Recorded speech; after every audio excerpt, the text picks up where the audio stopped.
ताजा घडामोडी पाहण्यासाठी आमच्या चॅनलला सबस्क्राईब करा, लाईक करा, शेअर करा आणि बेल आयकॉनला प्रेस करा. हिंगोलीकर बंधू भगिनी,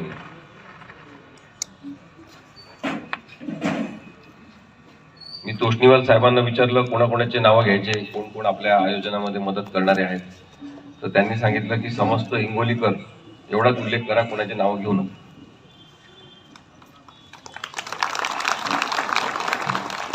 नागरिकांची ही एकजूट अत्यंत महत्वाची आहे आता लोकशाहीच्या बचावासाठी. तरी हिंगोलीमध्ये आल्यामुळे काही लोकांचं स्मरण केलं पाहिजे. विश्वंभर पण त्यांच्याबद्दल सांगेल.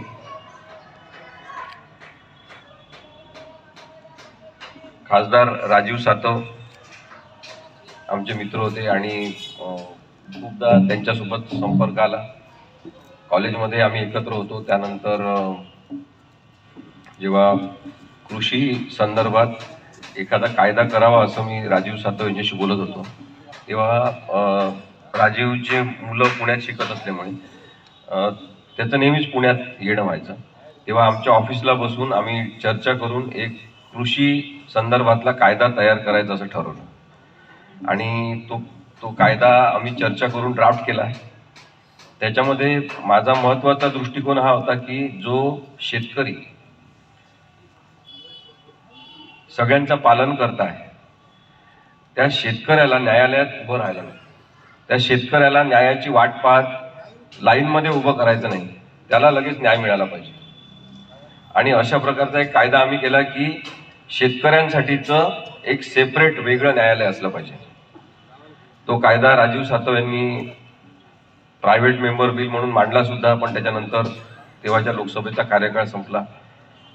राजीव सातव यांचं जे दुःखद निधन झालं त्याच्यासोबत अनेक लोकांच्या आठवणी आहेत. विश्वंभर पण आपल्याला काही आठवणी सांगतील. नंतर हिंगोली जिल्ह्यातली दुसरी महत्वाची आठवण म्हणजे माझे वडील बाळासाहेब सरोदे, जे गांधीवादी होते आणि गांधी विचारांवर काम करायचे.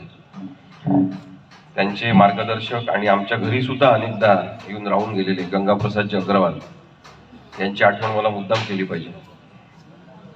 आज त्यांचे सहकारी दादाराव शिंदे इथे चरखा कातत आहेत, आपल्याला दिसतात. ते पण माझ्या घरी बरेचदा येऊन गेलेले आहेत. माजी आमदार पंडितराव देशमुख साहेब, ते सुद्धा माझ्या वडिलांचे मित्र आहेत. अनेक संबंध किंवा आठवणी सांगता येऊ शकतील, परंतु या काही लोकांची नावं घेणं फार आवश्यक होतं म्हणून मी फक्त तेवढा उल्लेख केला.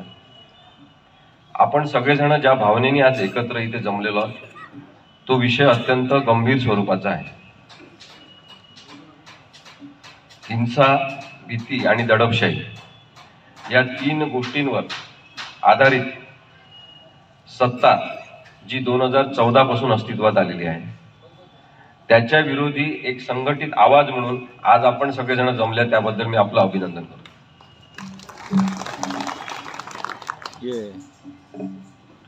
निर्भय बनो ही चळवळ आम्ही सुरू केलेली नाही. म्हणजे आम्ही विनाकारण खोटं बोलणार नाही. नरेंद्र मोदी सांगतात आत्मनिर्भर भारत, ते म्हणतात मीच तयार केला. ऍक्च्युअली आत्मनिर्भर भारत ही संकल्पना महात्मा गांधींची होती. तुम्हाला मुद्दाम सांगितलं पाहिजे, जेव्हा टाटांनी सांगितलं की आपल्या इथे स्टील, लोखंड हे तयार झालं पाहिजे, यासाठी मी कारखाना काढणार आहे आणि त्यासाठी तुम्ही काहीतरी लोकांना येऊन संबोधित करा, तेव्हा त्यांनी सांगितलं की भारत अशाच पद्धतीने आत्मनिर्भर झाला पाहिजे. आणि तेव्हा टाटांनी एक पत्रक काढलं होतं जे अनेक वृत्तपत्रांमध्ये छापलं होतं आणि त्याच्यावर आत्मनिर्भर भारत हा शब्द दिला होता. मोदी हा माणूस अत्यंत चोर वृत्तीचा आहे आणि त्यांनी प्रत्येक शब्द, प्रत्येक संकल्पना अशा चोरलेल्या आहेत. त्यामुळे आम्ही आपल्यापणे स्पष्टपणे सांगतो की निर्भय बनो ही संकल्पना सुद्धा महात्मा गांधींची आहे, आमची नाही. जेव्हा निवेचा सत्याग्रह सुरू होता आणि शेतकऱ्यांना मदत करायला महात्मा गांधी गेले चंपारणमध्ये, तेव्हा आंदोलन यशस्वी झालं, त्यांना मदत झाली. शेतकऱ्यांचं म्हणणं होतं की अजून काही प्रश्न आहेत, तुम्ही आम्हाला मदत करत राहा, तुम्ही इथेच थांबा. तेव्हा गांधीजींनी सांगितलं की प्रत्येक वेळेस मी येऊ शकत नाही, तुम्हीच निर्भय बना, तुमचे प्रश्न तुम्ही हाताळा. आणि तिथे निर्भय बनो हा शब्द खरं म्हणजे इतिहासात नोंदला गेला. आता इथे येण्यापूर्वी सापळी धरणग्रस्त जे लोक आहेत 14 गावातले ते आले होते आणि त्यांनी माझा मित्र विश्वंभर चौधरी याचा सत्कार केला. मला मनापासून आनंद झाला की 14 गावातल्या लोकांना विस्थापित होण्यापासून वाचवण्यासोबतच तिथलं पर्यावरण, तिथली शेती, तिथलं वातावरण वाचवण्याचं काम डॉक्टर विश्वंभर चौधरी. हिंगोलीमध्ये हा कार्यक्रम आहे म्हटल्यावर साहजिकच आहे की विश्रामगृह किंवा कुठेतरी राहण्याचा प्रयत्न करत होते की यांना तिथे रूम पण देऊ नका. हा कलुषितपणा जो आहे तो आमच्यामध्ये नाही. विश्वंभर चौधरींचा जो सत्कार आज झाला त्या निमित्ताने मला मुद्दाम सांगायचं आहे की माणसं उभे करणारे हात आमच्या सोबत आहे. आणि हा जो दलिद्री विचार आहे की कोणीतरी हिंगोलीमध्ये आलेला आहे, त्यांना फक्त फ्रेश व्हायचं आहे, कार्यक्रमासाठी जायचं आहे, त्यांना रूम पण मिळू देऊ नका, अशा प्रकारच्या सूचना जर दिल्या गेल्या असतील तर ते अत्यंत वाईट. आज महात्मा गांधींचं स्मरण मुद्दाम केलेलं आहे आणि इथे जे फोटो लावलेले आहेत त्यामुळे निर्भय बनोच्या या सभेची सुरुवात आपण महात्मा गांधींच्या संदर्भातले काही समज आणि गैरसमज याच्यापासून केली पाहिजे. कारण की गांधींबद्दल वाईट साईट बोलण्याचा एक निर्लज्जपणा भारतभर वाढलेला आहे. जे मुंह में राम बगल में छुरी अशा स्वरूपाचे माणसं होते, त्यांच्या हस्ते राम मंदिराचं उद्घाटन जेव्हा होते तेव्हा आपल्याला वाईट वाटतं की ज्या माणसाची लायकी नाही, ज्याचा स्वतःचा परिवार नाही, जो स्वतः पळून गेलेला आहे घरातून, तो एकटा, त्याला आपण इकडच्या भाषेत संट्या म्हणतो, तो संट्या माणूस मंदिराचं उद्घाटन किंवा प्राणप्रतिष्ठा कशी करू शकतो. सरसंघचालक नावाचा एक दुसरा माणूस मोहन भागवत काळे कपडे घालून तिथे उपस्थित होता. आपल्या हिंदू धर्मामध्ये काळे कपडे निषिद्ध मानले जातात. साधारणतः चांगल्या प्रसंगी काळे कपडे वापरायचे नाही असा नियम आपण पाळतो.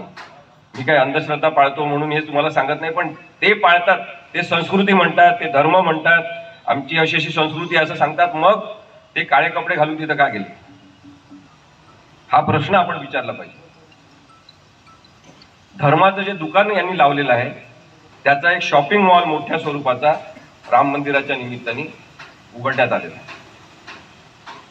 ज्या रामाला, ज्या अल्लाला, ज्या येशू ख्रिस्ताला सर्वव्यापी असं स्वरूप आपण दिलेलं आहे, त्यांना एका मंदिरात फोडण्याचा प्रयत्न, अनेक वादविवादानंतर, अनेक प्रकारची हिंसा केल्यानंतर पूर्णत्वास आल्याचा आनंद होण्याची काही आवश्यकता नाही, कारण की राम तुमच्या आणि माझ्या मनामनात आहे.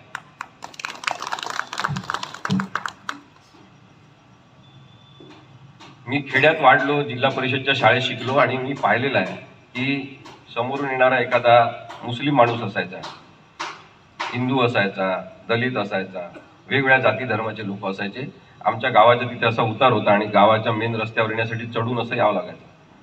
सगळेजण लोक, तो डांबरी रस्ता असतो तिथे आजूबाजूला काही चहाच्या टपरी आणि ते बसलेले असतात लोक, तिकडे यायचे. तर जाता येता कोणी भेटलं की सहजपणे रामराम असं म्हणायचा. मुस्लिम माणूस पण रामराम असं म्हणायचा, तो जाणारा पण रामराम म्हणून निघून जायचा. तो जो साधेपणा होता आपल्या वागणुकीतला, तो राम आपला आहे. जय श्रीराम मधली जी घोषणा आहे ती हिंसक आहे, ती आपली नाही. हे आपण सगळ्यांनी आता तरी समजून घेतलं पाहिजे, नाहीतर आपण भारत देश म्हणून अजूनही मागासलेलेच राहू, याची नोंद आपण सगळ्यांनी घ्या. निर्भय बनो ही चळवळ हुकुमशाही विरुद्ध आहे. निर्भय बनो हे आंदोलन भीती आणि दडपशाही वाढवणाऱ्यांविरुद्ध आहे.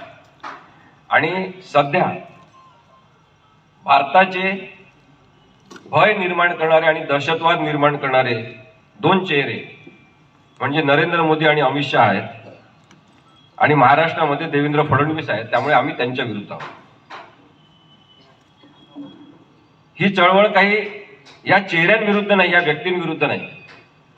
ही चळवळ या प्रवृत्ती विरुद्ध आहे, जी प्रवृत्ती माणुसकी विकून सुद्धा सत्ता आपली स्थापन झालीच पाहिजे, भ्रष्टाचार करून सुद्धा सत्ता हस्तगत केलीच पाहिजे, अशा पद्धतीने वागून सुद्धा नैतिकता, धर्म आपल्याला शिकवतात, त्यांच्या विरुद्ध ही चळवळ.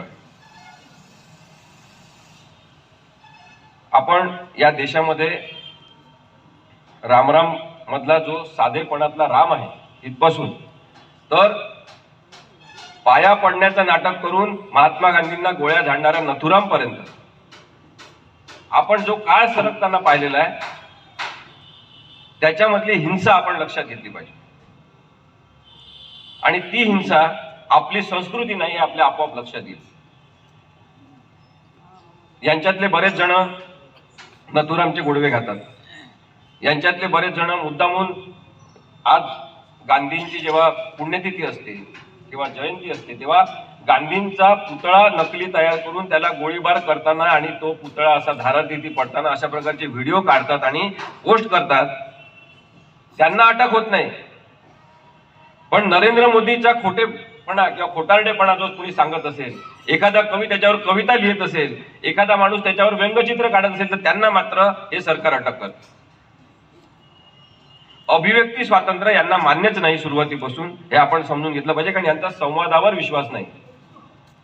संवादावर विश्वास असता तर गांधीला झोपवलं नसतं. यांना संवादावर विश्वास नसल्यामुळे संविधान सुद्धा मान्य नाही. हे संविधान विरोधी आणि संविधान द्रोही आहे. तरी सुद्धा मला आश्चर्य वाटते भारतामध्ये की रामदास आठवले त्यांच्या मांडीला मांडी लावून बसलेले आहेत. त्यांना वाटत नाही की हे संविधान विरोधी लोक डॉक्टर बाबासाहेब आंबेडकरांचा अपमान करतात. या भारतामध्ये एकमेव माणूस आहे डॉक्टर बाबासाहेब आंबेडकर जो छातीशी संविधानाचं पुस्तक घट्ट धरून उभा आहे आणि सगळ्यांना संदेश देता की तुम्ही संविधान वाचा, संविधान समजून घ्या आणि तुम्ही लोकशाही लक्षात घेतली. तुमच्या लक्षात येईल की अराजकता माजवणारे जे लोक आहेत ते जर आज सत्तास्थानी बसले असतील तर त्यांना हटवण्याची जबाबदारी त्यांना चुकून बसवणाऱ्या आपल्या सगळ्या नागरिकांची आहे. भाजप सोबत लढणं सोपं नाही हे सगळ्यांनी समजून घेतलं पाहिजे. ही प्रवृत्ती आहे. ही प्रवृत्ती आता बलाढ्य झालेली आहे. जगात सगळ्यात आर्थिक दृष्ट्या श्रीमंत आणि संपन्न असलेला राजकीय पक्ष म्हणजे भारतीय जनता पक्ष आहे. करोडो रुपयाची संपत्ती पैशाच्या स्वरूपातली आणि त्याच्यापेक्षा जास्त स्थावर मालमत्ता असलेला हा पक्ष आहे. आणि पैशाच्या जोरावरच यांचं जे राजकारण सुरू आहे, सत्ता उलटून टाकायची, सत्ता विकत घ्यायची, दबाव आणायचे, कोणाला तरी पोलिसांचा धाक दाखवायचा. चिपळूणच्या सभेमध्ये आम्हाला नोटीस दिली पोलिसांनी आल्या आल्या. चिपळूणमध्ये प्रवेश केल्यावर आम्हाला नोटीस दिली, याला एक वेगळी दिली, मला एक वेगळी दिली, की तुम्ही प्रक्षोभक बोलायचं नाही, धर्मावर आधारित काही बोलायचं नाही. धर्म कलुषित करण्याचं काम करणाऱ्यांविरुद्ध बोलणं म्हणजे धर्माचा द्वेष करणं होते का? आम्हाला जसा कट्टर हिंदुत्ववाद मान्य नाही, आम्हाला कट्टर मुस्लिमवाद सुद्धा मान्य नाही. जे कोणी कट्टर असतील तेच आम्हाला मान्य नाही. कट्टरवादाचा आणि धर्माचा खरं काही संबंधच नाही.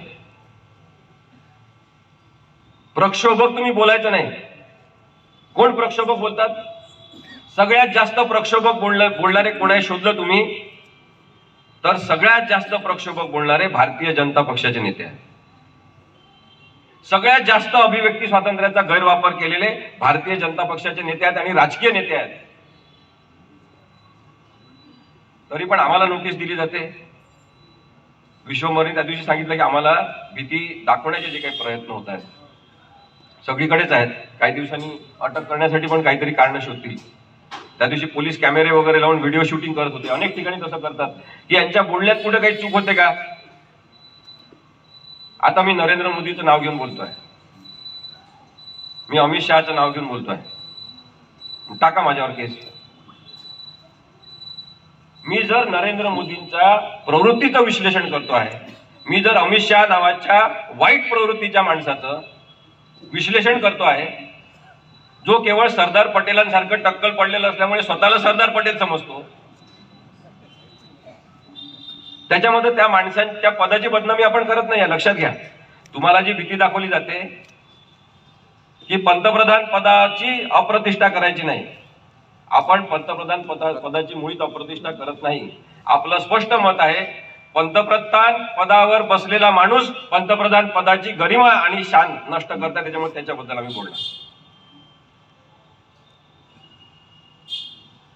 इथे बरेचसे शिवसैनिक आलेले आहेत, ओरिजिनल शिवसेना.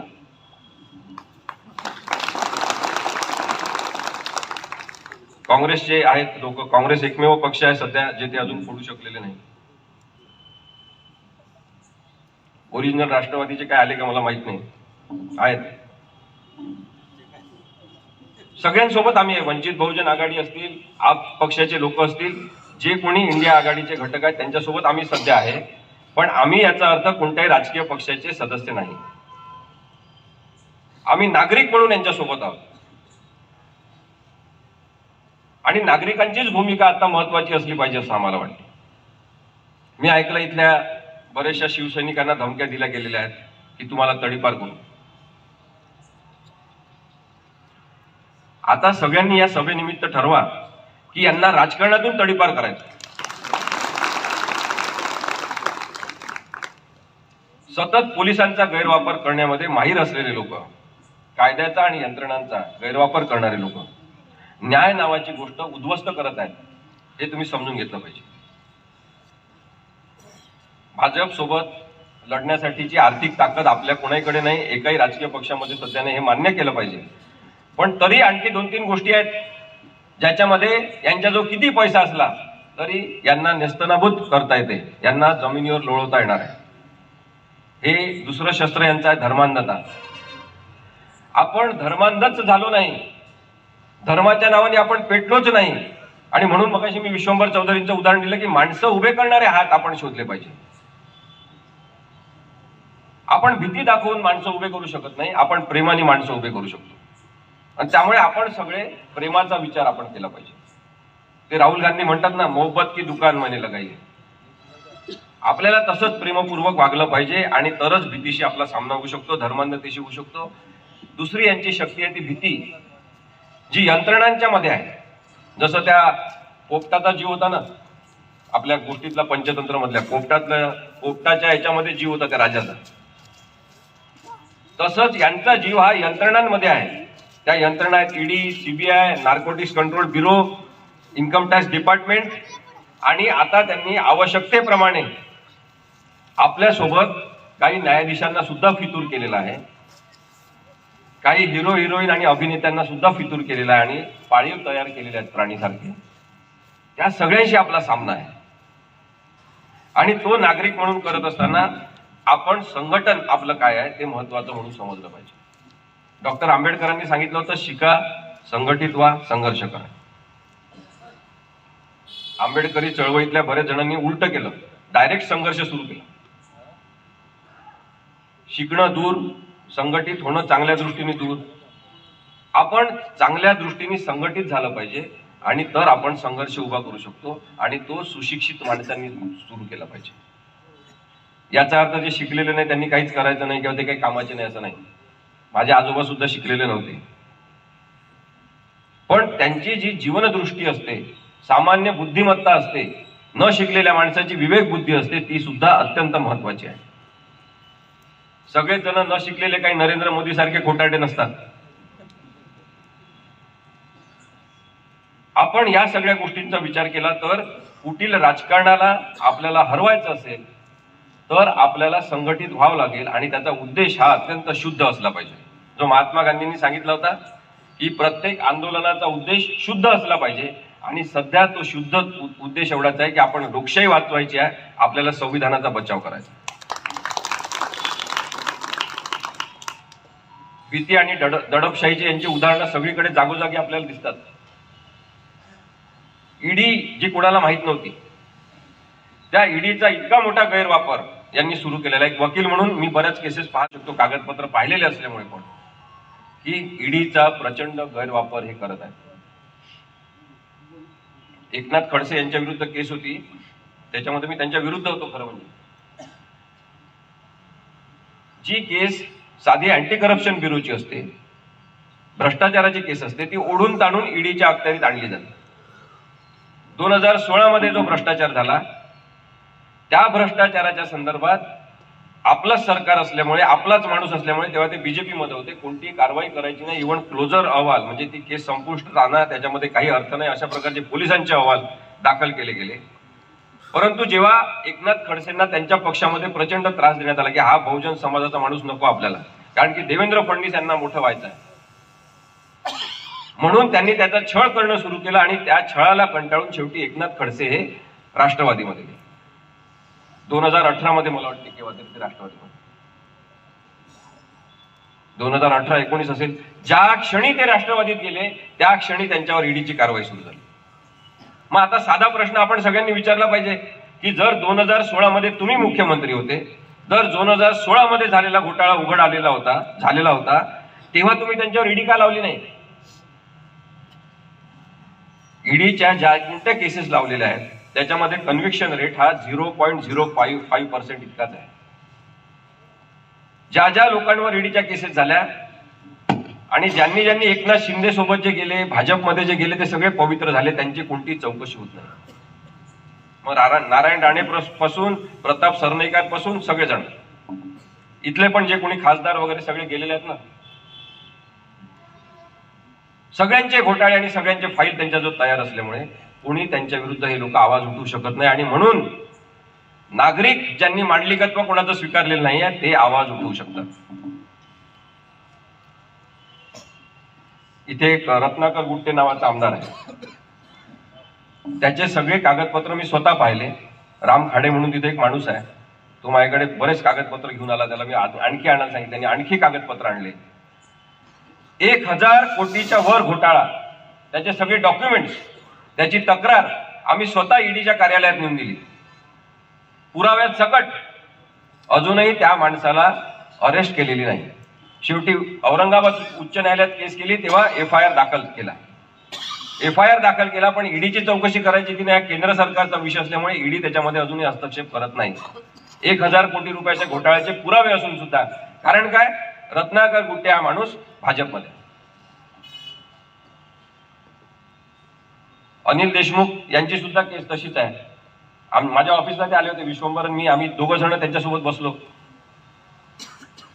एवढ्या मोठ्या गृहमंत्री पदावरचा माणूस, अक्षरशः त्यांना वाईट वाटत होतं आणि ते रडायला आले होते. इतक्या वाईट पद्धतीने त्यांचा छळ जेलमध्ये करण्यात आला.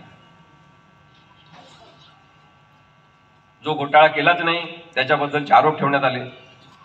1 वर्ष त्यासाठी त्यांना जेलमध्ये सडवण्यात आला. मुद्दाम सूचना देण्यात आल्या की यांना कसाबच्या सेलमध्ये ठेवा. मुद्दाम सूचना देण्यात आल्या की तिथे लाईट लावून ठेवा, म्हणजे त्यांच्या डोळ्यावर, त्यांच्या मेंदूवर परिणाम झाला पाहिजे, झोप व्हायला नको आणि याची तब्येत बिघडली पाहिजे. हे जर षडयंत्र सरकारमधल्या तेव्हाच्या लोकांनी केलं असेल आणि त्याच्या मागे जर देवेंद्र फडणवीस नावाचा माणूस असेल तर हे अत्यंत भयानक आहे. हे जे राजकारण, कीड लावणारं राजकारण सुरू केलेलं आहे आणि सुडाचं राजकारण सुरू केलेलं आहे, ते देवेंद्र फडणवीस यांना भोवणार, हे आपण सगळ्यांनी लक्षात ठेवा.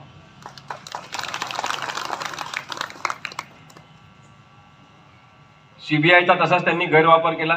सीबीआय मधल्या जवळपास 96% म्हणजे 96% केसेस या सगळ्या विरोधी पक्षातल्या नेत्यांवर दाखल झालेल्या आहेत. म्हणजे साधी गोष्ट सामान्य माणूस विचारेल ना की सगळे तुम्हाला भ्रष्टाचारी विरोधी पक्षामध्येच कसे दिसतात आणि विरोधी पक्षामधले लोक तुमच्या पक्षात आल्यावर ते शुद्ध कसे होतात. म्हणून कोणीतरी ती ऍडव्हर्टाईज काढली, वॉशिंग पावडर मोदी. अशा पद्धतीचं जे राजकारण सुरू आहे ते लोकशाहीला घातक आहे, ते संविधानाला विदारक आहे, म्हणून आपण याच्याबद्दल बोललो पाहिजे. नार्कोटिक्स कंट्रोल ब्युरोची केस आपण पाहिली, ज्याच्यामध्ये सलमान खानच्या मुलाला उचलण्यात आलं. शाहरुख खानचं, सलमान खानचं लग्नच झालं नाही असं त्यांनी सांगितलं. शाहरुख खानच्या मुलाला उचलण्यात आलं. का? शाहरुख खानच्या मुलाला का उचलण्यात आलं?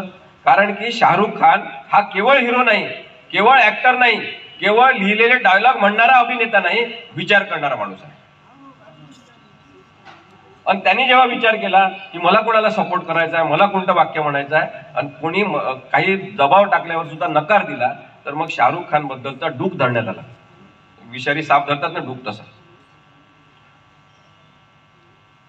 मग तो मुसलमान असल्यामुळे त्याला बदनाम करणं सोपं आहे. मग त्याच्या मुलाला खोट्या केसमध्ये गोवलं, आपण पाहिलेलं आहे.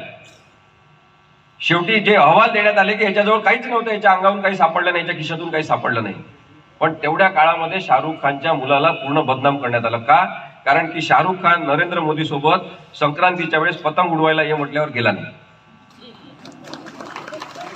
सलमान खान गेला, त्याच्यामुळे त्या हरणाच्या केसमधून वाचला. हे कोणतं राजकारण आहे? विचार करणाऱ्या माणसांनी विचार करू नये आणि विचार करणाऱ्या माणसांनी आम्हालाच सपोर्ट करावा असा आग्रह करायचा आणि त्यांनी नाही ऐकलं की त्याच्यावर दबाव आणायचा. हे दबाव तंत्र राक्षसी स्वरूपाचं आहे. आणि म्हणून आपण या सगळ्या गोष्टी पाहत असताना मग इलेक्शन कमिशन ऑफ इंडियाचा विषय सुद्धा लक्षात घ्यायला पाहिजे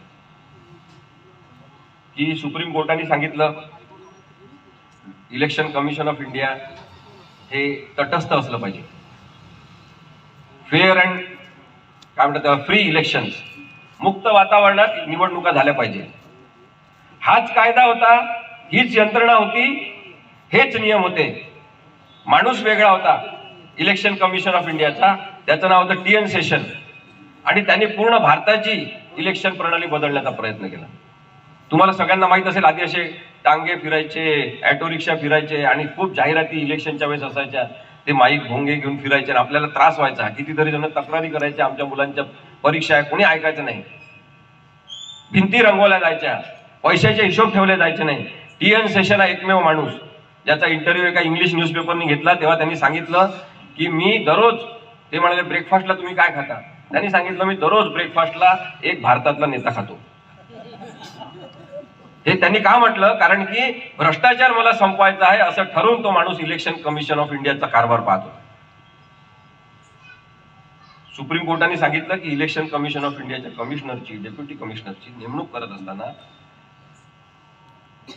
तुम्ही तटस्थता बाळगली पाहिजे आणि त्यासाठी पंतप्रधान, विरोधी पक्षातला एक जण नेता आणि चीफ जस्टिस ऑफ इंडिया हे यांची कमिटी त्यांनी केली. त्यांनी अर्थातच हे म्हटलं की जोपर्यंत कायदा करत नाही तोपर्यंत ही अरेंजमेंट राहील. आणि लगेच यांनी गैरफायदा घेण्याचं ठरवलं. त्यांनी कायदा संसदेत पारित करून घेतला आणि आता विरोधी पक्षाचा एक माणूस, स्वतः पंतप्रधान नरेंद्र मोदी आणि त्यांचा एक चमचा, असे तिघ जण मिळून ठरवतात इलेक्शन कमिशन ऑफ इंडिया कोण राहील. म्हणजे इलेक्शन कमिशन ऑफ इंडिया यांनी पूर्णपणे ताब्यात घेतलं आणि ते ताब्यात घेतल्यामुळेच अमित शहा जेव्हा म्हणतो जाना है की नाही अयोध्या, पाहिलं तुम्ही त्यांचा व्हिडिओ, तो हमारा सरकार आएगा तो सबको हम भेजेंगे अयोध्या दर्शन के लिए. और फुकट, हे फुकट हा शब्द फार वापरतात. सगळ्या भारतीय मतदारांना आणि नागरिकांना हे दोघं जण फुकटे समजतात. हे फुकट देऊ, ते फुकट देऊ. जसा LIC एजंट असतो तसा तो बोर्ड घेऊन मोदी उभा राहतो आणि तो सांगतो की 5,000 रुपये हम देंगे, 5 लाख रुपये हम देंगे. आमचेच पैसे आमच्या समोर वाटतो, तू आम्हाला सांगतो की आम्ही पैसे देणार म्हणून. कधीतरी आपण या व्यक्तीबद्दल बोलायला पाहिजे. इलेक्शन कमिशन ऑफ इंडियाने अमित शहावर कोणतीही कारवाई केली नाही. बजरंगबलीच्या नावाने मत मागत होता नरेंद्र मोदी, त्याच्यावर सुद्धा कोणती कारवाई केली नाही. आता कोणी म्हणेल की तुम्ही एकेरीत बोलता का पंतप्रधान? मी पंतप्रधान पदाचा पूर्ण आदर ठेवतो, कारण मी एक अस्सल भारतीय नागरिक आहे. पण त्या पदावर जर एक मूर्ख स्वरूपाचा आणि वाईट प्रवृत्तीचा माणूस बसला असेल, त्याच्याबद्दल मी बोलतो आणि ते बोलण्याचा मला हक्क आहे. मी त्या दिवशी पण एका सभेमध्ये जाहीरपणे सांगितलं, आता पण आपल्याला सांगतो. काही जण म्हणतात की तुम्ही वकील आहे, कोर्टात वकिली करा, इकडे बोलू नका, कॅमेरा समोर बोलू नका. कारण त्यांना लक्षात आलंय की हे नेमकेपणाने सांगतात, कमी वेळात जास्त सांगतात, लोकांना कळायला लागलेला. मग यांनी बोललं नाही पाहिजे. मग विश्वंभर चौधरींना सांगतात तुम्ही पर्यावरण तज्ञ आहे, तुम्ही PhD होल्डर आहे, तुम्ही एवढी चांगली कंपनी तुमच्या, तुम्ही ती चालवा, इकडे बोलायचं नाही. का बोलायचं नाही? आपण सगळ्यांनी राजकारणाबद्दल बोललंच पाहिजे. याचा अर्थ आपण राजकारणात असण्याची गरज नाही. का बोललं पाहिजे? कारण की तुम्ही भारताचा नकाशा सगळ्यांनी पाहिला असेल, त्याच्यावर लिहिलेलं असते पॉलिटिकल मॅप ऑफ इंडिया. जो इंडियाचा मॅप आहे, राजकीय नकाशा त्याला म्हणतात. म्हणजे आपलं अस्तित्व, या नकाशाच्या आतमध्ये असणाऱ्या सगळ्या लोकांचं अस्तित्व राजकीय स्वरूपाचं आहे. आपण सगळेजण भारतीय नागरिक आहोत, कारण की या देशामध्ये आपण राहतो म्हणून आपण नागरिक आहोत. नागरिक ही संकल्पना सुद्धा राजकीय आहे. मतदार ही संकल्पना सुद्धा राजकीय आहे. आपला राजकारणाशी संबंध आहे. आपण राजकारणाबद्दल बोललो पाहिजे. जे डॉक्टर असतील, इंजिनियर असतील, शिक्षक असतील, प्राध्यापक असतील, कोणी घरी काम करणाऱ्या स्त्रिया असतील, ऑफिसमध्ये काम करणाऱ्या स्त्रिया असतील, सगळ्यांनी राजकारणाबद्दल बोललं पाहिजे. कारण की राजकारण आपल्यासाठी होत असेल, आपल्या पैशासाठी होत असेल, आपल्या पैशातून होत असेल तर आम्ही राजकारणाबद्दल बोलणार, हे आता ठणकावून सांगितलं पाहिजे. न्यायालय ही एक जागा आहे भारतातील सामान्यातल्या सामान्य माणसाला न्याय मिळण्यासाठी. अजूनही माझा पण आणि सामान्य माणसाचा सुद्धा न्यायालय या यंत्रणेवर प्रचंड विश्वास आहे. याचा अर्थ आपण न्यायालयाचं विश्लेषण करायचं नाही का? याचा अर्थ आपण न्यायाधीशांनी दिलेल्या निर्णयाबद्दल काहीच बोलायचं नाही का? तसं नाही. आपल्याला प्रत्येकाला न्यायालयाने दिलेल्या प्रत्येक निर्णयाचं चांगल्या भाषेमध्ये विश्लेषण करण्याचा पूर्ण संविधानिक हक्क आहे. त्याच्यामधून न्यायालयाचा कोणताच अपमान होत नाही. एक चीफ जस्टिस ऑफ इंडिया होते, ते असताना पण मी बोललेलो आहे, आता तर ते रिटायर्ड झाले. त्यांचं नाव होतं चीफ जस्टिस ऑफ इंडियाचं मिश्रा म्हणून. त्यांनी एक निर्णय दिला. काय निर्णय दिला त्यांनी? की सिनेमागृहांमध्ये सिनेमा सुरू होण्यापूर्वी राष्ट्रगीत वाजवलं पाहिजे. मग त्याला नागरिक तयार होण्यासाठी सिनेमागृहांमध्ये सिनेमा सुरू होण्यापूर्वी राष्ट्रगीत म्हटलं पाहिजे. आता आपण म्हणतो राष्ट्रगीत सगळेजण. अनेक दुर्घटना झाल्या. जे कोणी बसलेले होते त्यांना मारण्यात आलं सिनेमा थिएटरमध्ये, की तुम्ही उभा काय राहिला नाही. अनेक घटनांमध्ये असं लक्षात आलं की एका घटनेमध्ये तर विदारक परिस्थिती होती की त्या माणसाला मारलं आणि नंतर लक्षात आलं की त्याला दोन्ही पाय नसल्यामुळे तो उभा नव्हता, तो बसून राष्ट्रगीत म्हणत. पण बिंडोकपणा आपल्या डोक्यामध्ये एवढा घातलेला आहे की भावनात्मक आपण नुसते झालेलो आहे. आपण कोणताही रॅशनल तार्किक विचार करत नाही. या जजनी पण काही तार्किक विचार केलेला आहे का की सिनेमाच्या आधी राष्ट्रगीत म्हणायचं, त्याच्यातून खरंच देशभक्त तयार होणार आहे का? पण जे हिंदुत्ववादी विचाराचे लोक वरच्या आणि सर्वोच्च पदावर सुद्धा जाऊन बसतात, ते अशाच प्रकारचे निर्णय देतात. मग एका वकिलाला वाटलं आमच्यासारख्या की चांगला निर्णय आहे, आपण आणखी एक पिटिशन करायला पाहिजे. त्यांनी आणखी एक जनहित याचिका केली. त्याच्यामध्ये त्यांनी काय म्हटलं? त्यांनी सांगितलं की सगळ्यात जास्त कायद्याचं काम हे न्यायालयांमध्ये होते, त्यामुळे सगळ्या भारतातल्या न्यायालयांचं कामकाज राष्ट्रगीताने सुरू झालं पाहिजे. आता इथे बसलेल्या कोणाला हा विषय पटणार नाही असं नाही आहे. बरोबर आहे त्याचं म्हणणं. याच न्यायाधीशांसमोर chief justice of India Mishra यांच्या समोर ही केस गेली. त्यांनी ती केस रिजेक्ट करून टाकली.